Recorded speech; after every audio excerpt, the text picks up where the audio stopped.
Vamos abrir, meus irmãos, as nossas Bíblias no livro de Josué, no capítulo 1.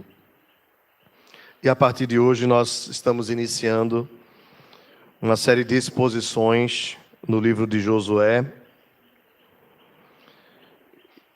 E quero já desafiar você a fazer a leitura na sua casa de todo o livro de Josué.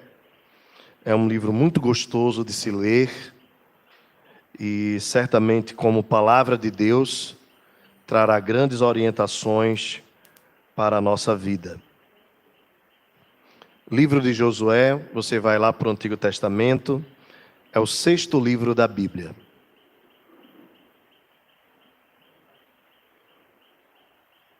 Esta série, além de estar sendo transmitida agora pelo YouTube, também pelo Instagram, ambos da nossa igreja, também estará disponibilizada em breve nos aplicativos de podcast. E eu quero aproveitar já para louvar a Deus pela vida dos irmãos que têm trabalhado nos bastidores para que outras vidas sejam alcançadas pela palavra de Deus.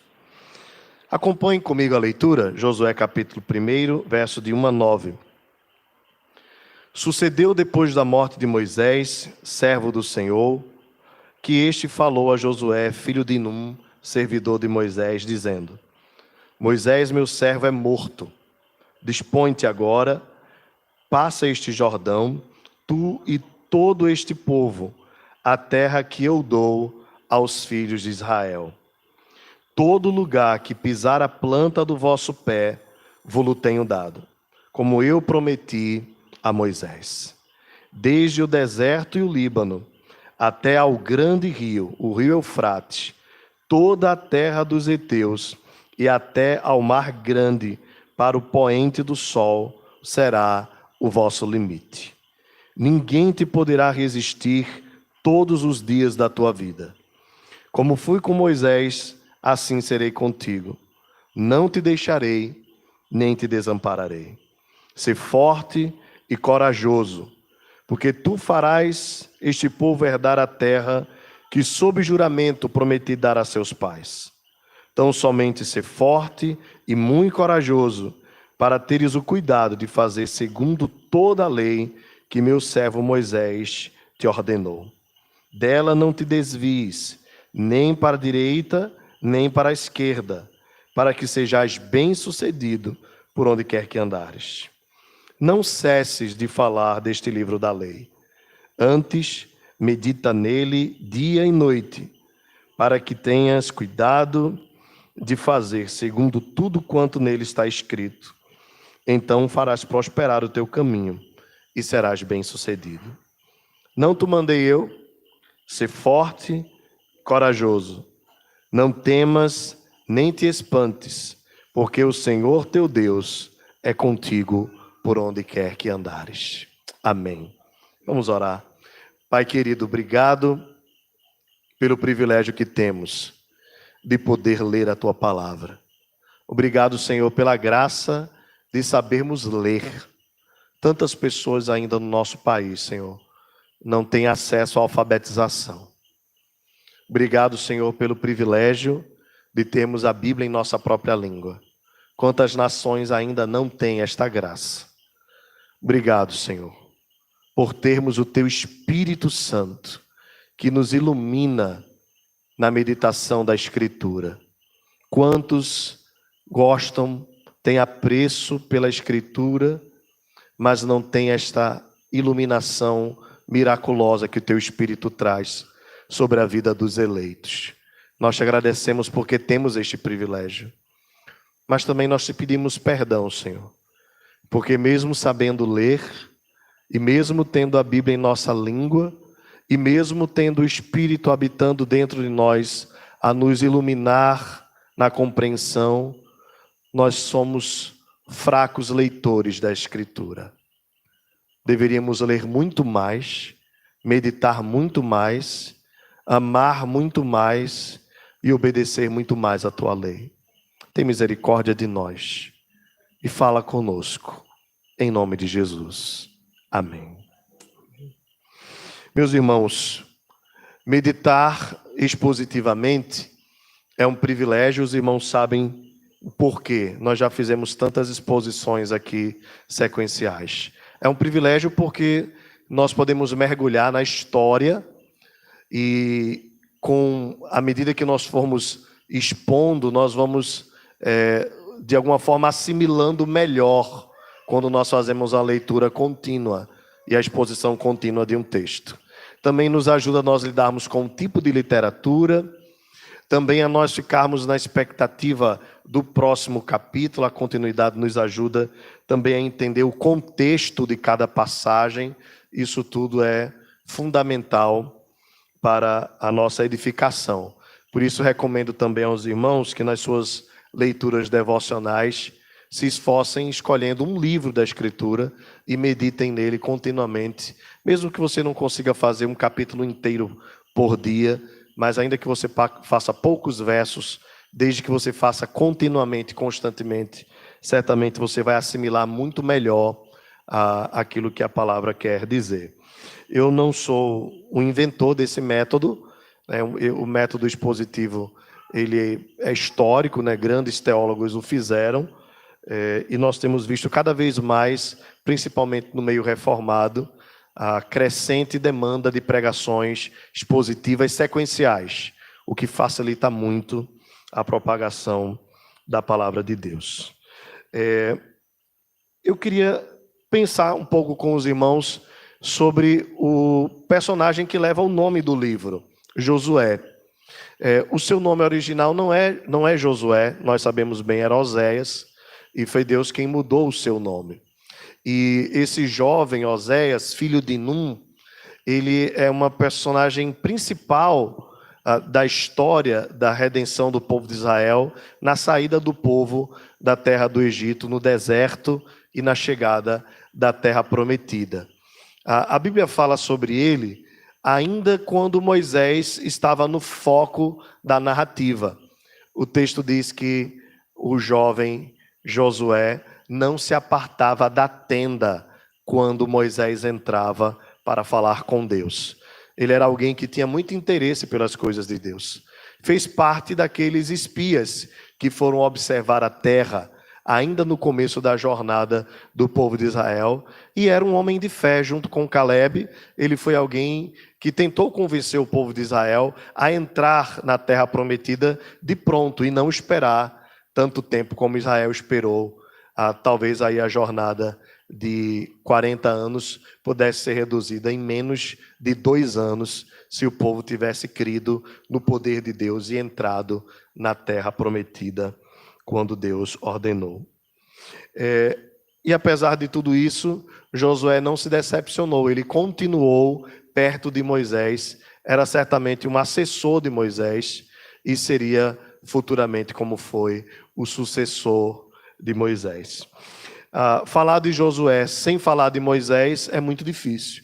Moisés foi um dos homens mais importantes de toda a história do Antigo Testamento. E a trajetória de Moisés foi uma trajetória de muitas vitórias. Ele conseguiu conduzir o povo de Israel pelo deserto, um povo difícil, né? Um povo complicado, um povo com muitas murmurações e reclamações, um povo rebelde. E Moisés se colocou diante de Deus, se colocou diante do povo, e de fato Moisés teve um ministério maravilhoso. Porém, Deus não permitiu que Moisés entrasse na terra, o levou ao Monte Nebo, e ali Moisés foi morto e o corpo de Moisés foi escondido.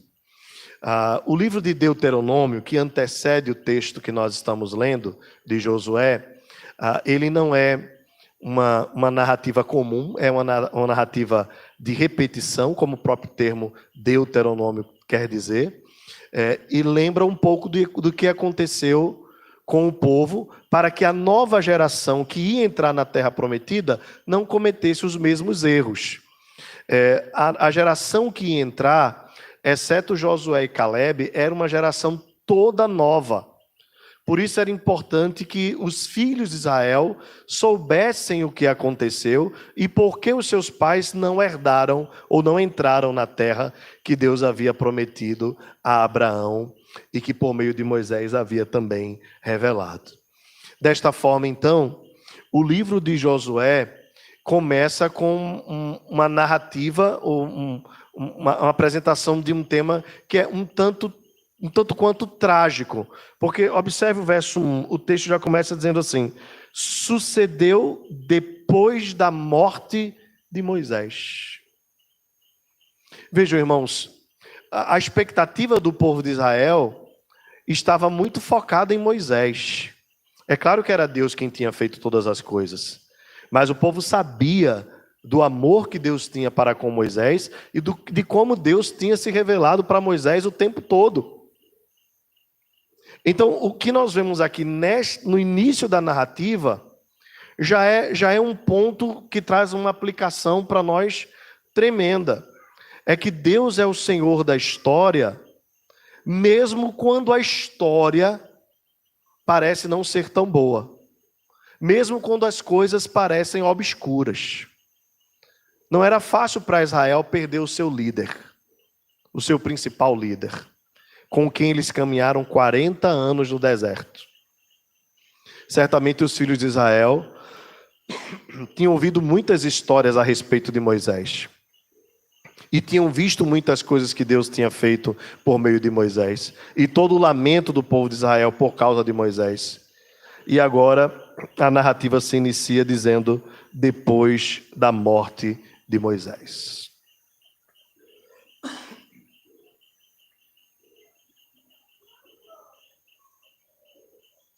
Meus irmãos, por que o autor do livro começa exatamente com esta passagem? Para lembrar a Israel, aos leitores, aqueles que teriam o primeiro texto para ler, que na verdade não era Moisés quem conduzia a história. Que na verdade não era Moisés quem regia a história. E que é exatamente quando as coisas parecem dar errado, é exatamente quando nós somos tirados da nossa zona de conforto, que nós vemos quem de fato governa e opera todas as coisas nos céus e na terra. É Deus quem faz. Não foi Moisés. Não foi Moisés quem abriu o mar vermelho. Foi Deus. Não foi Moisés quem fez cair pão do céu. Jesus mesmo disse. Foi o Pai. Não foi Moisés quem fez sair água da rocha. Não foi Moisés quem fez coluna de fogo, nem nuvem. Não foi Moisés quem fez com que as roupas dos israelitas não envelhecessem, não estragassem. Não foi Moisés.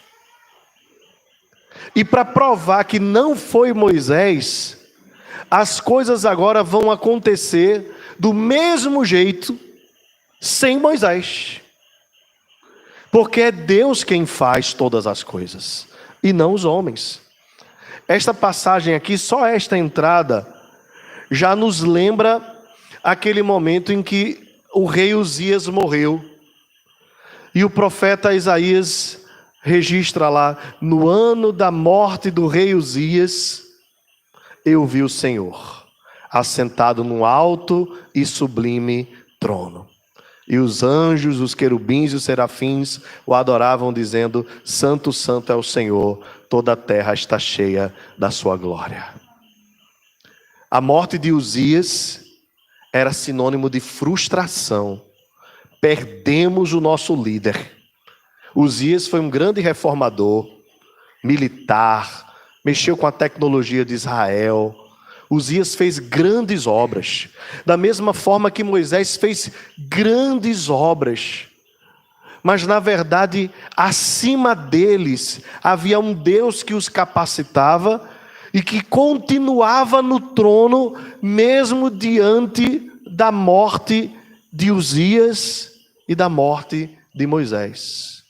E eu queria, meus irmãos, nesta noite, como primeira aplicação, lembrar você, neste ano, por exemplo, em que nós estamos vivendo tantas instabilidades, né? A gente não sabe quem vai governar o nosso país. Na verdade, nem sabemos quem governa hoje, né? São tantas interferências. Nós vimos agora a eleição nos Estados Unidos. agora há pouco, e como a popularidade do atual presidente está em baixa, em queda assim terrível, nós estamos vendo tensão na Europa, Putin se levantando, nós estamos vendo tantas coisas acontecendo, e essas coisas podem querer nos apavorar. O que será de nós? Como é que nós vamos ficar no meio disso tudo? E se o nosso candidato não foi eleito? E se fulano não conseguir se eleger? E se aquele que eu confio tanto não conseguir entrar na Câmara? E se fulano não conseguir chegar ao Congresso? E se Beltrano não conseguir chegar no Palácio? Como é que as coisas vão ficar? Eu sei que o meu Redentor vive e se levantará sobre a terra. Eu sei que eu tenho um Deus que governa todas as coisas. A nossa esperança, a nossa alegria, o nosso consolo não está em líderes, não está em homens. Por melhores que eles sejam, por mais esforçados que eles sejam, por mais amáveis até que alguns deles sejam, não está no meu líder espiritual, o pastor presidente. Não está naquele grande teólogo. A minha expectativa não está num grande empresário, o Elon Musk, seja lá quem for. Esses homens, por mais que se movam para lá e para cá, eles estão debaixo do governo soberano de um Deus que é Senhor de todas as coisas. Por isso o livro começa dizendo assim: sucedeu depois da morte de Moisés. E aí a Bíblia diz: servo do Senhor. E aqui eu chamo a atenção para dois aspectos. Primeiro é observar esse termo servo como um grande elogio. Um grande elogio. Ser chamado de servo de Deus, no aspecto positivo da palavra, traz a ideia de que Moisés era obediente a Deus. E nós sabemos bem o quanto Moisés foi obediente. Ele desobedeceu num momento só.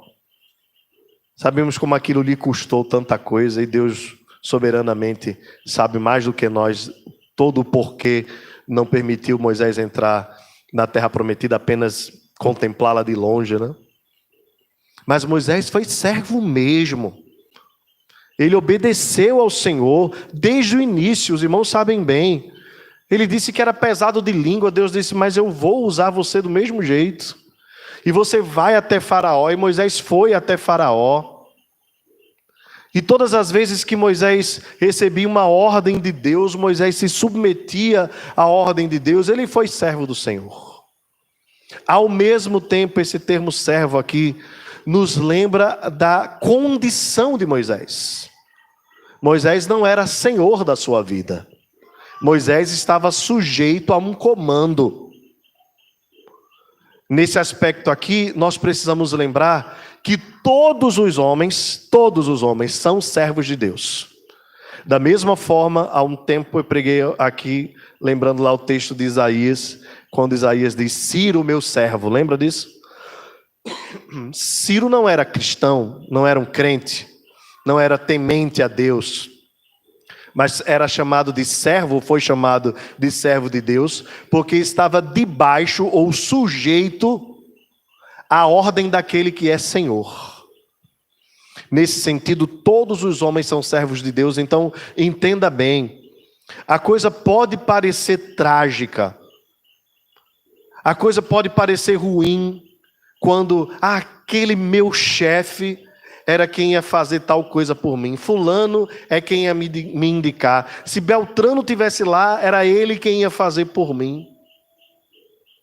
A verdade é que todas as pessoas estão debaixo do senhorio daquele que é Senhor de tudo e de todos. Então, para nós, irmãos, não existe nem grande nem pequeno. Para Deus, muito menos. Ele é Senhor de todas as coisas. E a história pode parecer nebulosa. A história pode parecer trágica. Pode parecer que está caminhando de mal a pior. O povo vai entrar na terra, cadê o líder? Não tem. Tem. Deus é o líder do seu povo. Deus é quem conduz o seu povo. Deus é quem coordena o seu povo. Deus é quem cuida. E Deus é quem, de fato, sustém todas as coisas. É Deus quem é o marido da viúva. É Deus quem é o pai do órfão. É Deus que é o auxílio e fortaleza do angustiado e do abatido. É Deus quem é o socorro bem presente daquele que está atribulado. Deus é aquele que está conosco o tempo todo. O povo deveria entender isso logo no começo da história de Josué. Não era Moisés, era Deus quem coordenava todas as coisas. Sucedeu depois da morte de Moisés, servo do Senhor, que este falou a Josué, filho de Num, servidor de Moisés, dizendo: Moisés, meu servo, é morto. Dispõe-te agora e passa este Jordão, tu e todo este povo, a terra que eu dou aos filhos de Israel. O verso 2. Meus irmãos, Deus é muito claro em dizer para Josué: Moisés morreu. Agora você vai se dispor para passar o Jordão. Aqui há uma alusão interessante, irmãos, porque Moisés era um representante da lei, né? E alguns comentaristas gostam de observar essa passagem na seguinte expectativa: a lei foi incapaz de chegar à terra prometida. Da mesma forma, a obediência à lei é incapaz de nos levar ao céu. Não porque a lei não seja perfeita, mas porque nós não somos capazes de cumprir a lei. Assim como Moisés não conseguiu ser perfeito e pecou contra o Senhor e não entrou na terra prometida, certamente isto é um símbolo, um sinal para nós, de que nós, por mais que nos esforcemos, não devemos confiar a nossa salvação, a nossa obediência às Escrituras, mas a obediência daquele que é Josué. É Josué quem leva o povo. E os irmãos sabem bem que o nome Josué é a mesma derivação para o nome de alguém muito importante, chamado Jesus. Jesus é quem nos leva à terra prometida. Jesus é quem nos leva à presença de Deus. Jesus é aquele que se dispôs a descer da sua glória, cumprindo fielmente a lei, foi poderoso para nos conduzir à terra prometida e assim nos garante a nossa presença eterna diante de Deus, o nosso Senhor. Outra coisa que nós vemos aqui, irmãos, neste verso 2, é a posse da terra, junto com o verso 3, porque o texto diz: a terra que dou aos filhos de Israel, todo lugar que pisar a planta do vosso pé, vos tenho dado, como eu prometi a Moisés. Desde o deserto e o Líbano, até o grande rio, o rio Eufrates, toda a terra dos heteus até o mar grande, para o poente do sol, será o vosso limite.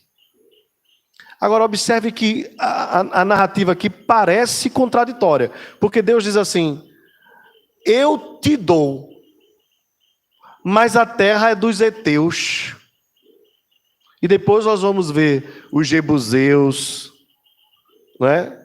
Enfim, os outros povos, os amorreus, os outros povos que estavam ali ao redor. E Deus diz assim: eu te dou. O que isso traz como lição para nós, irmãos? Certamente uma das mais importantes é que Deus é o Senhor e dono de todas as coisas.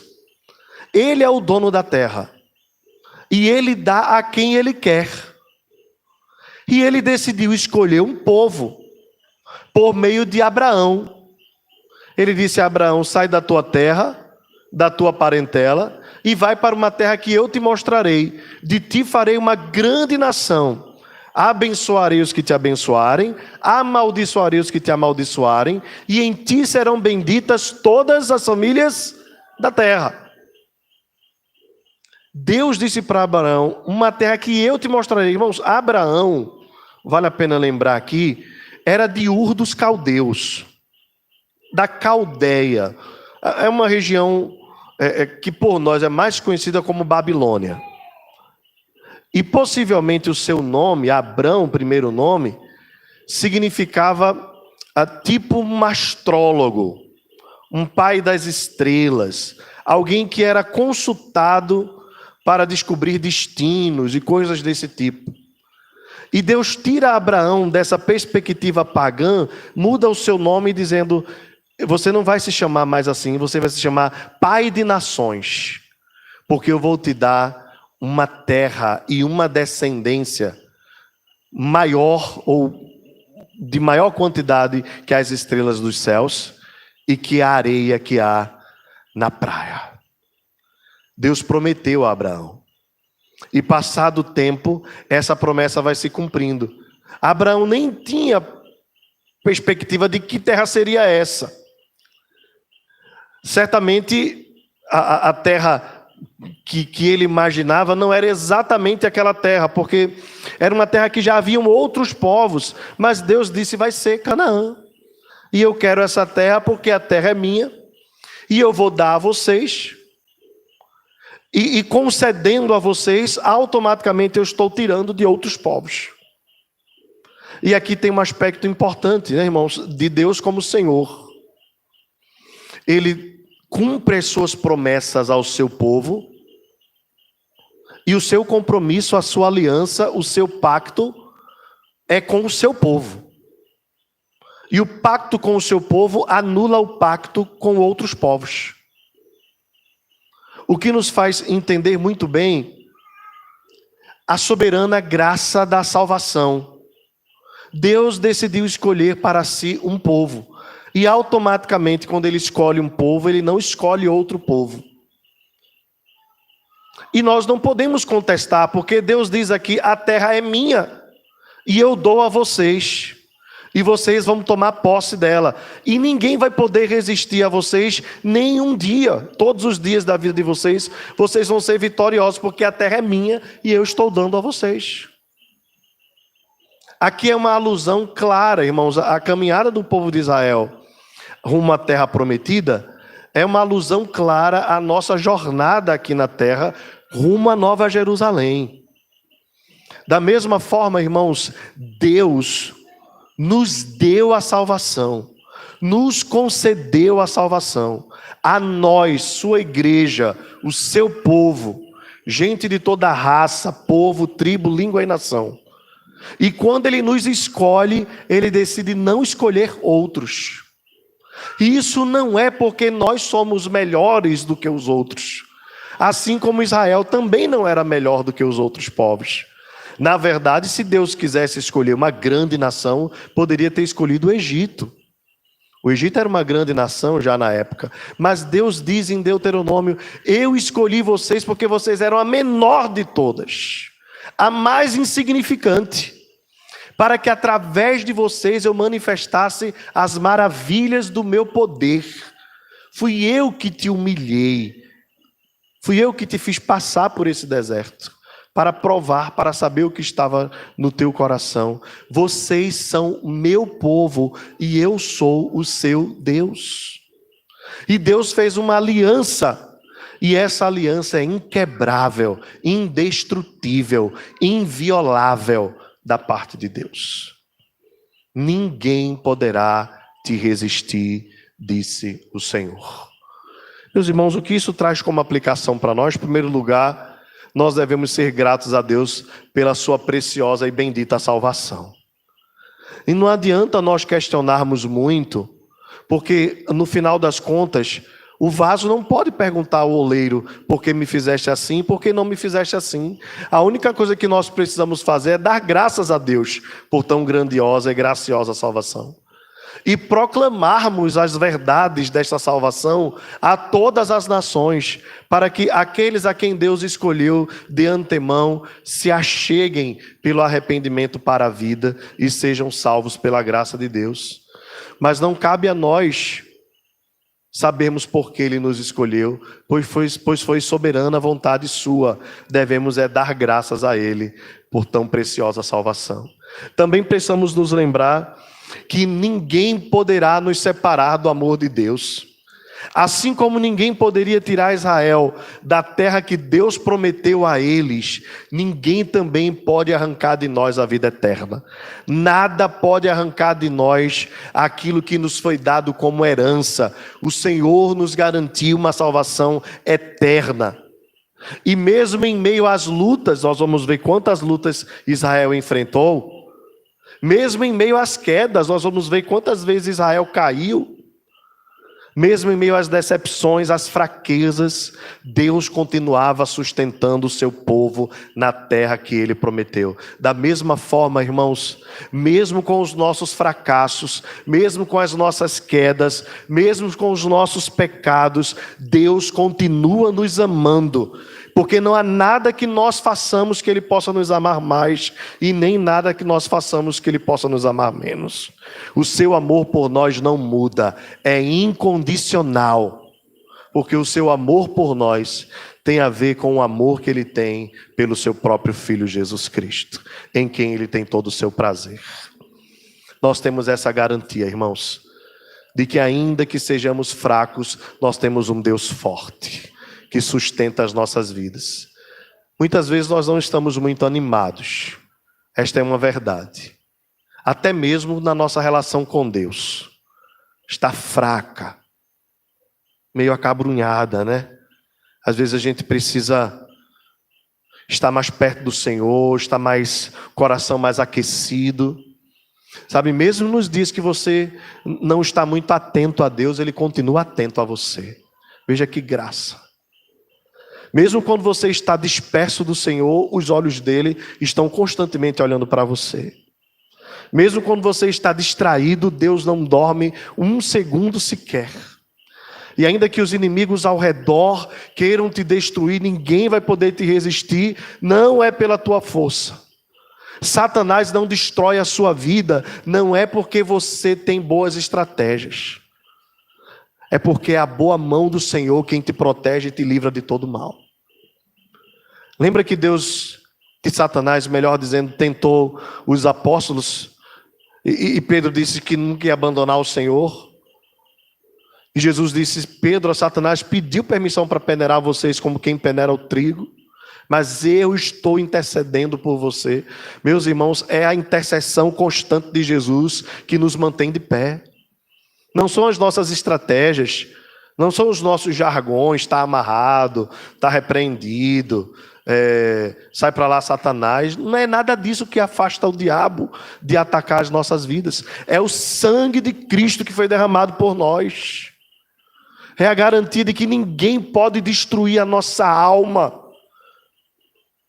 De que ainda que nós sejamos perseguidos, ainda que nós sejamos injuriados, ainda que nós sejamos maltratados, ainda que soframos tribulação, que um exército se acampe contra nós, que estoure contra nós a guerra, o Senhor dos exércitos está conosco, Deus de Jacó é o nosso refúgio. Nós nos asseguramos, irmãos, não na nossa força, mas no braço poderoso daquele que é fiel, que tirou o povo da terra do Egito, mas não apenas tirou do Egito, levou e conduziu até a terra prometida. Então tenha certeza, meu irmão, se você confia em Jesus, se você está entrando na terra prometida via Josué e não Moisés, tenha certeza de que Deus vai te sustentar até o final. Porque embora nós quebremos a lei, como Moisés quebrou, Jesus é aquele que cumpriu a lei perfeitamente, fazendo-se sacrifício em nosso lugar. Por isso agradou a Deus moê-lo. Deus não iria moer um sacrifício que não lhe satisfizesse. Deus satisfez, Cristo satisfez toda a justiça de Deus. Por isso ele olha para nós com alegria. Da mesma forma que ele olhou para Jesus e disse: este é o meu filho em quem está todo o meu prazer.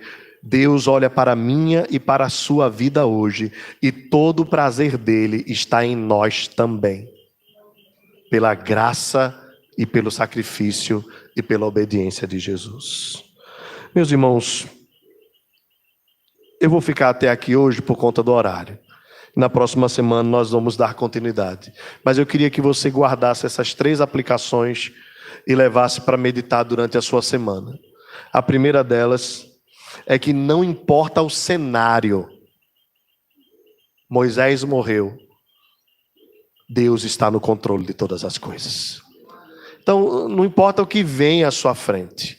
Não importa o que vem à nossa frente. Quem vai comandar, quem vai governar, quem é o meu chefe, quem vai ser o meu líder. Não importa. Deus está no trono, governando todas as coisas. Uma segunda aplicação, eu quero que você guarde no seu coração, é a certeza de que com Cristo, cumprindo toda a lei, nós temos a garantia da nossa salvação. A garantia plena. Então alegre-se na sua salvação, alegre-se na certeza de que nada pode separar-nos do amor de Deus. Alegre-se, em terceiro lugar, na garantia de que tudo o que Cristo conquistou é nosso, é nossa possessão, é nossa herança. Vejam, irmãos, nós podemos até viver nesta terra, uma vida de apertos, sabe, passando necessidades, quem sabe até assim, padecendo enfermidades. Olha, muita coisa pode acontecer na vida do cristão. Mas o apóstolo Paulo fala que os sofrimentos do tempo presente não podem ser comparados à glória que nos está proposta na eternidade.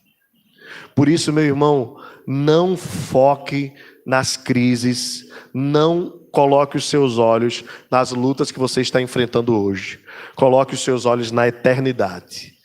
Há bênçãos preparadas para mim e para você que não podem ser comparadas àquilo que é temporário neste mundo. Por isso a nossa alegria não está nas coisas desta vida, mas na alegria plena que nós desfrutaremos com Cristo na eternidade. E tudo o que nós possuirmos será nosso. Ele nos garantiu, é nossa herança, é nossa possessão. Que Deus nos abençoe, traga paz e conforto e esperança, e que Ele continue nos guiando na jornada até a terra prometida, em nome de Jesus. Amém. Senhor nosso Deus, mais uma vez nós te agradecemos pela Tua palavra. Muito obrigado, Senhor, porque ela é viva e eficaz. E certamente ela encontrará um lugar especial no coração de cada irmão aqui. Ó Deus, que ela encontre um lugar tão especial que ela fique, ó Senhor, martelando na nossa mente. De sorte que nós não esqueçamos daquilo que Tu queres nos ensinar. Tu estás no controle de todas as coisas. Tu és soberano, Tu és Senhor. Obrigado, Senhor, pelo Teu Filho Jesus, perfeito intercessor. Obrigado pela salvação que Ele nos garante. Obrigado pelas bênçãos que Ele já tem derramado sobre nós hoje, mas muito mais pelas bênçãos que estão reservadas para nós no porvir.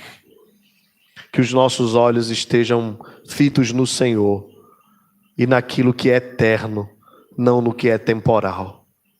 Conduz as nossas vidas, Senhor, com mão poderosa. Leva-nos, Senhor, em Teus braços. Nós não conseguimos sozinhos dar um passo sequer. Precisamos da Tua mão, do Teu auxílio. Ó Senhor, não nos deixa sós. Essa é uma alegria que nós temos. Nós oramos Te pedindo que não nos deixes sós, mas nós sabemos que já é uma promessa Tua. E sabemos que nenhuma das Tuas promessas falhou. Nenhuma delas. Tudo se cumpriu. Bendito seja sempre o teu nome. Em nome de Jesus. Que a graça do Senhor Jesus, o amor de Deus, o nosso Pai, a comunhão, o poder e as consolações do Espírito Santo repouse sobre nós, Igreja Presbiteriana de Fragoso, e sobre toda a Igreja do Senhor espalhada sobre a face da terra, agora e para todo sempre. Amém. Amém.